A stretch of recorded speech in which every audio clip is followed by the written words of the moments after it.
ये 3-4 stock pics जो आपने दिए उसके लिए, और साल शुभ रहा है आपके लिए, यही उम्मीद करते हैं। और पूरे साल आपसे उम्मीद करेंगे कि आगे बात करते रहें। तो ये प्रभुदास लीलाधर की तरफ से अमीशा वोरा अब हमारे साथ स्टूडियो में गेस्ट जुड़ गए हैं, और मेरे अच्छे दोस्त भी हैं, अतुल सोरी, और इंडिया के एक बहुत बड़े एक्सपर्ट हैं मार्केट पर। काफ़ी बड़ी मैक्रो कॉल्स ये देते हैं मार्केट पर, और एक बहुत बड़ी इनकी कॉल रही है कि इंडिया में एक multi year bull market, hedge funds वगैरह का भी काफ़ी बिहेवियर पढ़ते हैं ये।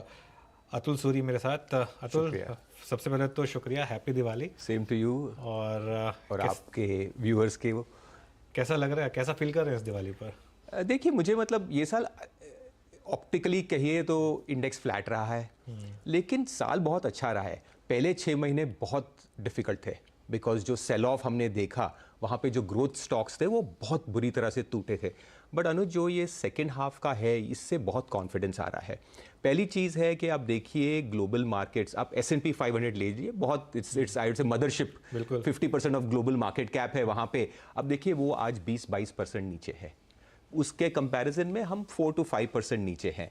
तो एक कम घटना भी एक बहुत ज़रूरी चीज़ होती है, और बहुत बार जो लीडरशिप होती है, जो स्ट्रेंथ होती है, वो कम घटती है करेक्शन में। बल्कि जो लीडर्स होते हैं अगले बुल मार्केट में, वो करेक्शन के द्वारा ही हमें पहचाने जाते हैं, बिकॉज इनकी आदत रहती है कि ये कम घटते हैं। और जब ग्लोबल मार्केट स्टेबलाइज हो जाता है, ये पहले ब्रेकआउट करके न्यू लाइफ में होते हैं। तो इंडिया अगर आप देखिए तो उस टाइप का एक स्टॉक लग रहा है एक ग्लोबल मार्केट के सिनेरियो में। ये साल में सिर्फ 3 मार्केट्स रही हैं जो थोड़ा ठीक ठाक ही है। एक है सऊदी अरेबिया, दूसरी है इजराइल, और तीसरी है हिंदुस्तान। सो आई थिंक ये एक पहली चीज़ ये बहुत पॉजिटिव है। दूसरी चीज़ जो मुझे अच्छी लगती है अनुज, ये है कि जो आप सेक्टर देखेंगे, जो थीम्स प्ले आउट हुए हैं, ये थीम्स और सेक्टर्स ऑलमोस्ट 10 साल के बाद हैं। जैसे आप कैपिटल गुड्स देखें, PSU बैंक्स की बात कर रहे हैं, लॉट ऑफ PSU स्टॉक्स है, ये 10-10 साल नहीं चले। और इनका कारण ये क्या है कि उन 10 सालों में हम जो एक्सपोर्ट ओरिएंटेड है, जैसे IT है, फार्मा है, या जो डोमेस्टिक कंजम्पशन वाले हैं, उस पे है, बिकॉज डोमेस्टिक इंडस्ट्री ग्रोथ नहीं थी। कैपिटल गुड्स जैसे अभी चल रहा है, तो मुझे ऐसे लग रहा है कि ये एक इंडस्ट्रियल साइकिल का रिवाइवल हो रहा है। और हमने देखा है 2003 to 2008 में जब इंडस्ट्रियल साइकिल रिवाइव होता है, वो बुल मार्केट का रंग ही अलग होता है, और उसकी जो खेल होती है वो it's not a function of global liquidity. तो वैसी बुल मार्केट लग रही है आपको? जो मुझे उस प्रकार का नहीं है, बिकॉज ग्लोबल वैसा मुझे नहीं लगता है कि उस किस्म की लिक्विडिटी हमें मिलेगी। बिकॉज याद रखिए कि हमें 10 साल एक बहुत बड़ा लिक्विडिटी इन्फ्यूजन रहा है, इसलिए हमारी जो भी करेक्शन है वी शेप रही है। और आज देखेंगे तो हम उतने ही ओवरसोल्ड है जो 2000 में 8 है, बट वी शेप करेक्शन नहीं है, क्योंकि लिक्विडिटी नहीं है। तो उस हिसाब से हम धीरे धीरे चलेंगे, 2 steps फॉरवर्ड 1 step बैक। इस बार हम इतना गिरे भी नहीं, क्योंकि डोमेस्टिक सपोर्ट काफी था। एब्सोल्युटली। तो उस हिसाब से मुझे लगता है अनुज के जो सेक्टर्स हैं, जो थीम्स हैं, वो बहुत अलग हैं। ये 10 साल बाद ये सेक्टर्स चल रहे हैं। और तीसरा कारण जो मुझे एक बुलिशनेस का आ रहा है कि हमारी प्रॉब्लम रही है ग्लोबल कमोडिटी प्राइसेस की। जब तेल का भाव देख लीजिए, क्रूड जो देश के लिए खराब है, बहुत सारी कंपनीज के लिए एक इनपुट होता है। मुझे लगता है कि क्रूड ऑलरेडी $90 है, ये यहाँ से और भी करेक्ट होगा। मुझे लगता है ऑलमोस्ट $65-70 ब्रेंट पहुँच सकता है। तो अगर ये प्ले आउट होता है, मुझे लगता है कि जो अब कॉर्पोरेट प्रॉफिटेबिलिटी है, जो मार्जिन थोड़े श्रिंकिंग है, इनपुट कॉस्ट बढ़ी है, सप्लाई चेन इश्यूज हैं, ये भी 3-6 महीने में ईज आउट हो जाएगी। सो उस हिसाब से जो हैं स्टार्स जो बोलते हैं, they are in aligned for India. तकलीफ ये है कि ऑफ कोर्स जो मैक्रोज हैं, जो बॉन्ड यील्ड्स हैं, या जो US डॉलर में है, और उसका इंडिया कुछ कर नहीं सकता। उसके जो प्लेज हैं वो बहुत मैक्रो है, वो हमारे लिए एक प्रॉब्लमेटिक हो सकती है, वो हमारे लिए जो कहते हैं डार्क क्लाउड हो सकती है। बट पर से in India sector, thematic, domestic money, एक सेटअप तो अच्छा है। अब देखते हैं कि अगर ये मैक्रोज ठीक ठाक रहे तो आई फील कि ये एक अच्छा बुल मार्केट का बेसिस बन सकता है। आपने कहा बिल्कुल सही, एक दशक के बाद सरकारी बैंक, कैपिटल गुड्स चल रहे हैं।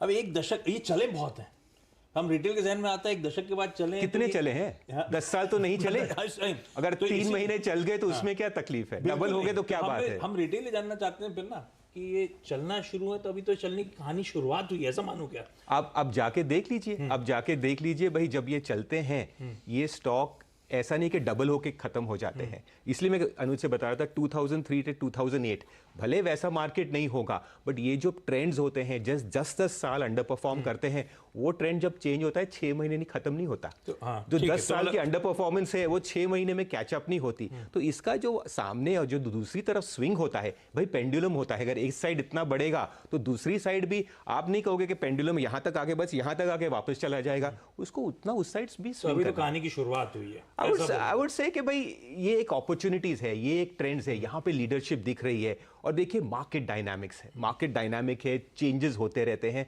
बट मुझे 10 साल बाद ये सेक्टर्स में लीडरशिप दिख रही है। अच्छा, इस समय एक बहुत बड़ा वो कहते हैं टग ऑफ वॉर, रस्साकशी, जो स्केप्टिक्स हैं और दूसरा जमा है जो कह रहा है कि अब तो स्टॉक्स खरीदने के बेहतरीन मौके हैं। किस कैंप को हम बिलोंग कर रहे हैं? हम लोग मान के चल रहे हैं कि यहाँ से अच्छी तेजी, अच्छा मोमेंटम रहेगा, ये बेहतरीन मौके दे रहे हैं बाजार में खरीदारी करने के। मैं उस- स्केप्टिज्म को मैं- साइड रखा जाए इस समय। देखिए, for every buyer there is a seller. तो इस मार्केट में हर समय 2 कैंप रहेंगे, ये तो बाजार नहीं होगा। बट मुझे लग रहा है कि ग्लोबली, जब मैं ग्लोबल देखता हूँ चार्ट्स, ग्लोबल ओवर पोजिशनिंग देखा हूँ, अनुज भी देखता है, जो ओवरसोल्ड लेवल्स हैं, जो ऑप्शन का डेटा है, ये जो है 2008 का उतना बेरिशनेस है या 2020 उतना बेरिशनेस है। वी शेप रिवर्सल नहीं आ रहा क्योंकि लिक्विडिटी टाइट है, बट इस समय जो रिस्क रिवॉर्ड रेशो है इन्वेस्टर के लिए, कोई बॉटम नहीं जानता, कोई परफेक्शन नहीं जानता, बट एक रिस्क रिवॉर्ड रेशो जो है for a 3 year investor I think is बहुत फेवरेबल है। बात यही है कि इस समय एक अच्छी चीज बोलने पे 2 बुरी चीजों का आएगा, बट द फैक्ट इज के ओके तो अतुल, एक जो बहुत इंटरेस्टिंग चीज़ हो रही है मार्केट में, क्योंकि मैं इसलिए पूछ रहा हूँ ये आपसे कि आपको नॉर्मली हम सिर्फ एक टेक्निकल एनालिस्ट बोलते हैं, लेकिन आप उससे ज़्यादा मार्केट को स्टडी करते हैं। एक आप फंड फ्लोज पे आप बहुत स्टडी करते हैं, पूरा हेज फंड्स वगैरह का डेटा। तो जो इंडियन मार्केट की ओनरशिप है वो हम धीरे धीरे एफआईआई से वापस रिटेल की तरफ आ रही है। करेक्ट। 2008 में मार्केट इतना इसलिए गिर गया था क्योंकि उतना, और 2008 के मुकाबले एफआईआई से इस बार ज़्यादा बेचा है। बिल्कुल ठीक है, लेकिन उसके बाद मार्केट इतना नहीं गया। 2008 में हम 58% गिर गए थे, इस बार हम 18% ही गिरे क्योंकि डोमेस्टिक ने उससे ज़्यादा बाय कर लिया जितना एफआईआई ने बेचा। करेक्ट। तो आपको क्या फीडबैक मिल रहा है, क्यों जो फॉरेन फंड्स हैं वो एक दिख रहा है एक मार्केट आउट परफॉर्म कर रही है? एक बेसिक रूल होता है कि आप आउट परफॉर्मिंग मार्केट के साथ रहिए, और क्यों लोग चाइना में इन्वेस्ट कर रहे हैं और इंडिया में इन्वेस्ट नहीं कर रहे हैं? मतलब आपका क्या व्यू है यहाँ पे? अनुज, जो है ना, इंडिया में जो फ्लोज आते हैं, ये इंडिया एक इमर्जिंग मार्केट बास्केट का एक सबसेट है, जहाँ पे हमारा वेटेज 8%, किसी के 9% जो भी है। तो जो सेलिंग आती है वो ऐसा नहीं है कि उनको इंडिया नापसंद है, उन सबको इंडिया पसंद है। आप इंडिविजुअली उनसे मिलिए, बात करिए, दे ऑल लाइक। बट क्या होता है जब एक बास्केट बेचना होता है, जैसे आपको निफ्टी बेचना है, ठीक है, आप निफ्टी के अगर आपके पास है तो आप निफ्टी के सब 50 स्टॉक बोलोगे। अब ऐसा नहीं कि मुझे रिलायंस पसंद है या इन्फोसिस पसंद है, आप उसमें डिफ्रेंशिएट नहीं कर सकते। तो इंडिया भी जो इमर्जिंग मार्केट बास्केट है उसमें एक स्टॉक है, तो उस हिसाब से उसकी सेलिंग आ जाती है। अगर आप देखिए डेटा, तो जो MSCI इमर्जिंग मार्केट जो इंडेक्स था उसका टॉप हुआ था अप्रैल ऑफ 21। अगर आप नेगेटिव एफआईआई फ्लोज देखिए, they started from April of 21। तो जो एक थीम जो है, एक जो जैसे सेक्टर के समझिए सबसे आउट ऑफ फेवर है emerging markets, one of the worst performing equity index globally. तो जब ये अंडर परफॉर्म कर रहा है, इसमें सेलिंग आई है, इंडिया का 8 या 9% जो वेटेज है उतना बाय डिफॉल्ट सेलिंग आ जाता है। ऐसा नहीं उनको इंडिया नापसंद है, उनको इमर्जिंग मार्केट्स नापसंद है। सो इसीलिए वो शेयर आ रहा है। और मैं जैसे कह रहा हूँ, आप मंथ टू मंथ कोरिलेशन देखिए, अब जाके देखिए MSCI EM का जो टॉप था अप्रैल ऑफ 21 था, अप्रैल ऑफ 21 से हमारा नेगेटिव फ्लोज आ रहा है, because that is a sale of that is happening in EMs। और द ब्यूटी इज कि अगर जो डोमेस्टिक फ्लोज है जहां पे थोड़ा कमिटेड है SIP, आप ये देखिए कि जब वो फ्लो पॉजिटिव होगा तो तब ये एक डबल बैरल गन फायर हो सकती है, and that could be a very very interesting point. चलिए तो एक काम करते हैं अतुल, इसी अच्छे नोट पर आपको शुक्रिया कहते हैं। Thank you very much. Thank you so much, आपने समय निकाला और हमारे स्टूडियो में आए, इसके लिए बहुत बहुत थैंक यू वेरी शुक्रिया। मच। एक ब्रेक लेते हैं और ब्रेक के बाद इस कॉन्वर्सेशन को जारी रखेंगे। हमारे साथ आनंद राठी ग्रुप के फाउंडर और चेयरमैन आनंद राठी भी जुड़ेंगे, लेकिन एक ब्रेक लेते हैं और ब्रेक के बाद वापस आते हैं।